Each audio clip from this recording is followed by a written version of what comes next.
On the green, Mandujano putting for birdie. That is her superpower, done well on hole 1. And a great way to get things started. 2 for 2. Val starting to maybe bounce back into form here, Zoe. I think so. She's a couple of events back in now, and she's really looking just like we found her before she left the tour for her injury. That stroke is looking good on the putting. Speaking of, on the tee of 3.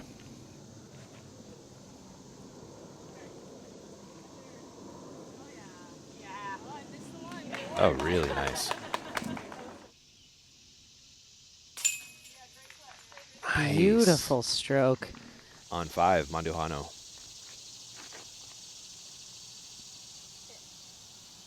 You got to play the fall line here. That basket, again, sitting on the slope.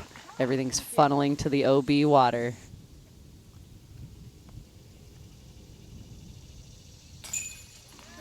Uh-oh. Oh, it's so good, Ian. On the tee of 6.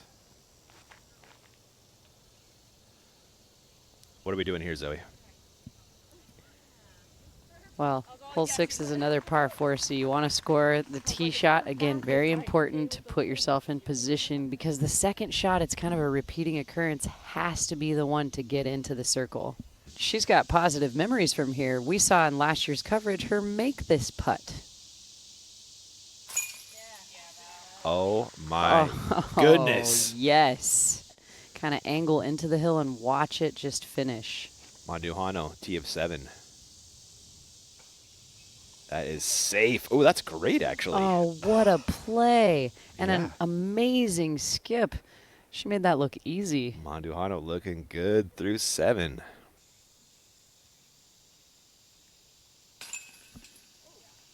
Oh, it takes it. She was just left of her mark. Do you know what kind of snake it is? Are you a snake lady? I'm definitely not a snake person. If Madison Walker was here, Yep. she would Or know. Sarah Gilpin. Or, oh, yeah, definitely Gilpin. Ooh, nice approach for Mandujano. Par putt for Mandujano. Oh, yes. Again? Line drive right to the bottom of the cage. Valerie, best at putting on the day. On 18, Mandujano in her 3rd. So she almost got out of the tree line there, but she has a completely open look. Just needs to get it as close to the basket as possible here. Great shape, great angle. Circle 1, close to the bullseye. To move within 1 of the lead, heading into day 2 goes Valerie Mandujano, and 1 ahead of her sister as well.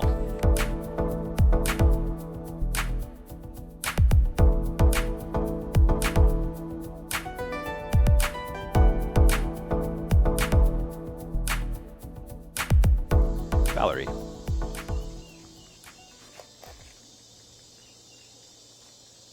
I love this. If it continue, yep, Oh, yes. up on top.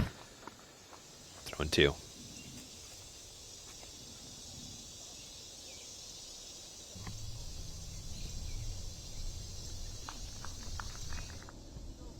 Oh, yeah. Val, she has no layup in her. What a putt. Here is Valerie, tee of 3.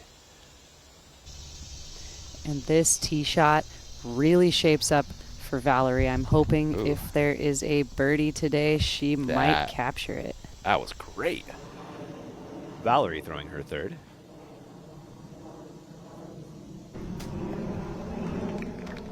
Great shot for Valerie. She's only a step outside of the bullseye. Valerie, tee of 7.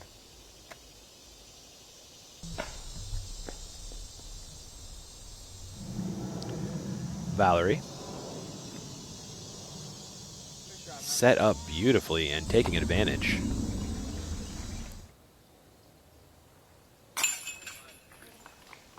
As expected, Just like I called, no problem for Val. Valerie.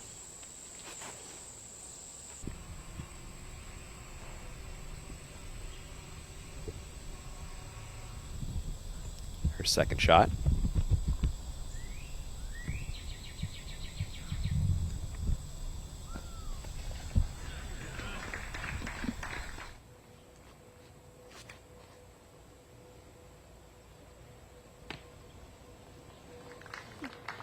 Very similar looking. Got a nice kick off to the right. She's a little bit closer to the basket height, but it's still up above because it's a raised basket.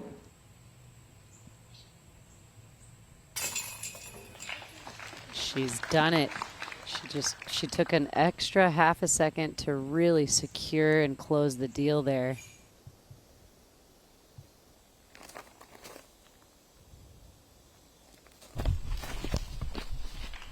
And that is well done. She's just behind the basket.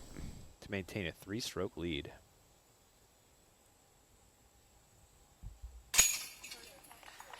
Yes. For a 3-stroke lead with 1 round to go. No question about it.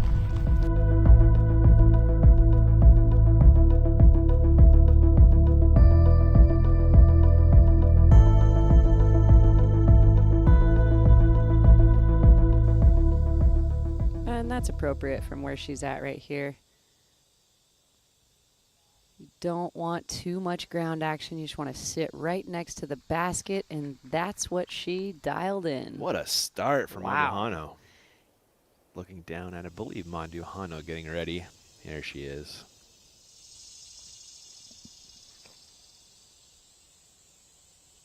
So good with the uphill run-up. Man, she's so good at that.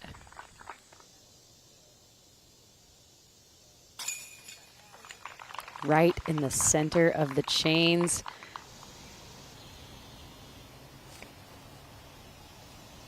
Keep turning.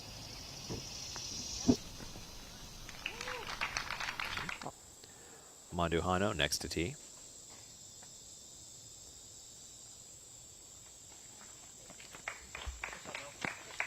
Beautiful with a tiny love tap from the stump.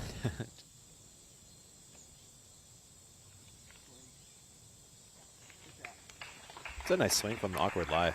Yeah, really awkward stance, but she got left of that tree, and that's all she had to do was be right or left of it. Mandujano. Chance to grab a stroke on Gannon as she's off the fairway. She gave it just a couple more inches of height today and got a cool reaction off of the wood, so she is almost pin high.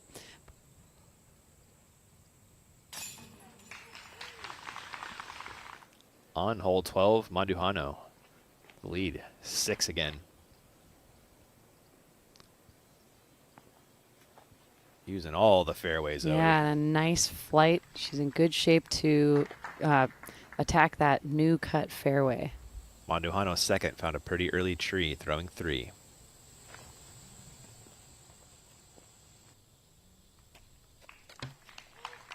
Oh, Smart golf, and she did exactly what she needed to do.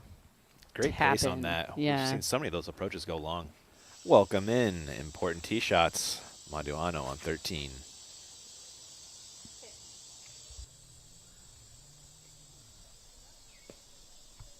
And for being so inside, she gets all the way through. The only other drive we've seen that far was Cadence yesterday. Oh my goodness.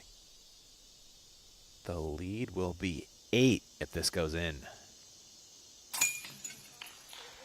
And at this point in the round, I'm going to give it a 99.99999% chance. I mean, Val's really looking solid right now. Mandujano.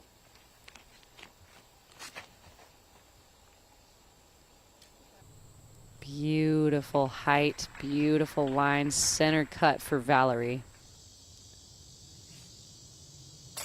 The lead goes back to 8, Zoe. My goodness, that is a comfortable lead. And your leader, Mandujano. That's a friendly kiss.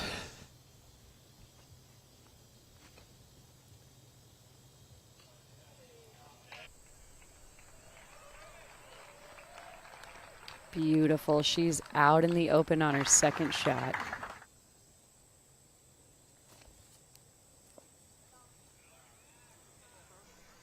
And this is just gorgeous. It is parked right out, actually on this bullseye's edge for a tap-in birdie and a beautiful finish with more blue on the scorecard. What a way to do it. Wow. And your LWS Open at Idlewild, presented by Dynamic Discs The Nati champion, Valerie Mandujano. The champ is Val. Val is back. I just got the chills.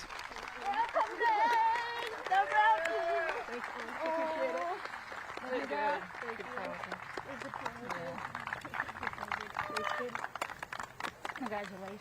Thank you. Awesome. Ladies and gentlemen, allow me to introduce your LWS Open at Idlewild, presented by Dynamic Discs The Nati, your women's champion, Valerie Mandujano.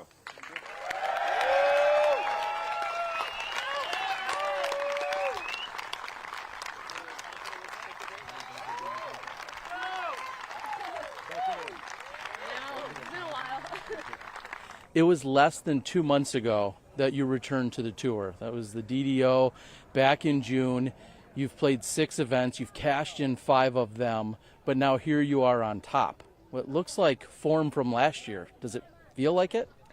Honestly, it hasn't felt like it the last few events until this event. I feel like Ledgestone really put a damper in my plans. I missed the cut, and I used that as motivation for this week. This week I came into the tournament just playing and throwing a bunch of shots and practicing and looking at my form and seeing what I could tweak, and it paid off. Yesterday we talked about the whirlwind. You got delayed by 2 hours just as you were ready to throw your tee shot, instead delayed, and then you leave with a 4-stroke advantage when it was all said and done yesterday. What is it about being able to adjust, about being able to just kind of roll with the punches on a weekend like this? Honestly, I'm not too sure. I'm still trying to think about it. I came into this tournament where I didn't want to play, if I'm being honest. I just didn't feel like it was my week, and I called my mom and I told her, and she's like, you felt the same way in Portland and you managed to pull it off, so maybe this is your week. And so I think I went into this week just with no expectations and just trying to throw the disc as well as I can and how I remember. And I feel like I finally got the rhythm of it. Well, the form did look great, and of course it was very effective out there. Hole 13 felt like kind of a round breaker. It did yesterday, and it even did so today as well. Could you feel that shift in momentum, or did you feel any comfort once you guys were done with hole 13 today? Honestly, I felt no comfort. I didn't know where I was. I didn't know any scores. I didn't know the score until Alexis came, I think, on 16, and she told me, like, oh, you're leading by 8. And I was like, I didn't want to know the score. And I was like, thanks. You put a little more pressure on me. Thanks, sis, for the spoilers, right? So that maybe answers my next question. What is it about your sister being able to join you on the bag to walk you through the last 3 holes to bring this home? Honestly, she just reminds me of how much we put into this game and how much we worked to be where we're at now. So every time I look at her, you know, it just brings me back to when we decided to make this our career. It's so impressive, and to see you return to now pick up a victory on the Elite Series, so incredible to do. Anything you'd like to say to all your fans and supporters and loved ones out there? Yeah, I mean, I really appreciate you guys supporting me. I wouldn't be here if it wasn't for my fans and my family. I really love all of you, and I appreciate it. Once again, your champion here at Idlewild, that's Valerie Mandujano.